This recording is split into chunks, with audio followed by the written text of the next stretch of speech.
we're standing upon. This is a major east-west route. Takes you from the city of Miami down over the bridge into the barrier islands of North Bay Village as well as Miami Beach. I mean, I haven't been blown around that much for the entire past 2 days, but it's been about 24 hours now since the very first heavy bands of rain and wind first started coming in. They weren't even this heavy then, but it's been 24 hours and there's still going to be several more hours to go. My goodness, it's coming down. Power outages. You mentioned that a few minutes ago, Shepard. 3.4 million estimated by Florida Power and Light, and most of those households have 2 or more people in them. Duke Energy, which also handles a lot of the utility up north and central Florida, they're estimating this will be 1 million of its customers without power and electricity at some point. So this is going to be multiple millions of people in the state of Florida alone who are going to be stuck for days likely without any electricity at home. This is why all city leaders, political leaders, emergency operation managers warn everyone that lives in Florida. You got to have a hurricane kit. You've got to have 5 days worth of food and water and supplies and rations. That's a car stuck in the flood. The utility crews coming by the very next day. Florida Power and Light has 17,000 workers all pre-positioned. They're all ready to go, but they're not going yet. No one's going out to start fixing utility lines and replacing all the transformers that blew up overnight until after the storm passes and it's safe. In the meantime, you can't drive on several roads. You shouldn't be driving at all, for that matter. See that car down there off in the distance? That driver wasn't there an hour ago.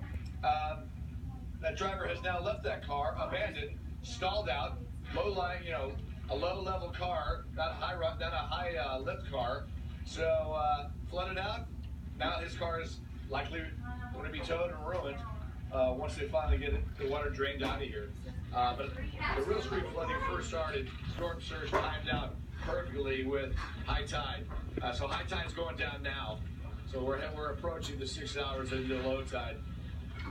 So there's another driver, but he's got a pickup truck, so he's got a little more clearance. He can do it. But the winds and rains are howling right now.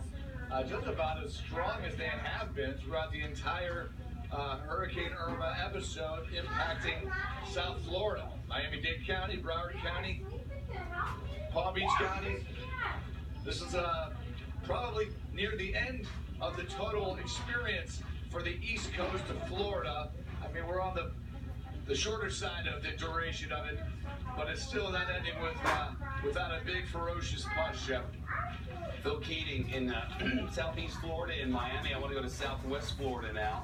We've been reporting that it now appears, though it can change at the last minute, it now appears that Hurricane Irma, packing 120-mile-an-hour Cat 3 winds, is headed on a direct course for Marco Island.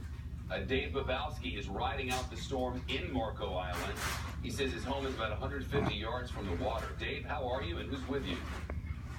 I'm fine, thank you, and I'm by myself. My wife and dog and mother-in-law is actually against me. Do you have electricity? Well, I don't have electricity. I have a generator that powers the house, but electricity early this morning. Marco Island has always been in a cone of possibilities for this storm. It wasn't the most likely track, and now that this appears this is a Marco Island event, how concerned are you? Obviously, I'm as concerned as everyone is. We are right there in Tampa.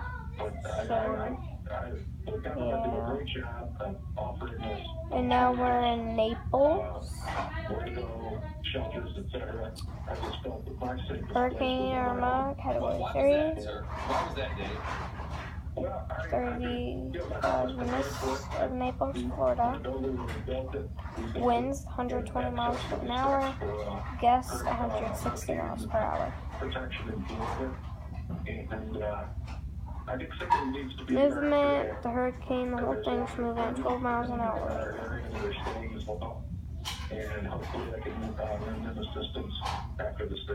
Right now, this is the eye of the hurricane. If there's any good news, I think we got it a few minutes ago when we learned that the maximum sustained winds have gone down. It's no longer a Category 4 storm, but a very strong Category 3 at 120 miles an hour. Comment down That below could if you devastate know much of someone Marco or Island. if Certainly you they're very live concerned in about Florida. the storm surge with the flooding that comes with And that. if We you now do, have I a hope report you're out of Cudjoe Key okay.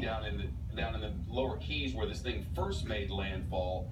Cudjoe Key had a 10-foot storm surge. It is nice Marco and Island, sunny I and believe no there's a winds point blow on on Marco it Island, right Dave, now. that has more than 10 feet of elevation, does it? Yeah. So, Actually, the first little one. alright, what's the show now? A house? I don't really get it. Ground level.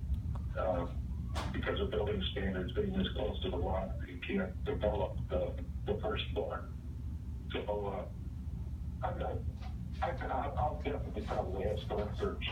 But as far as the main structure of the house, it should make it through. That picture we were just showing was of a house on stilts in Cudjoe Key, where the storm came ashore this morning, and clearly they needed those stilts.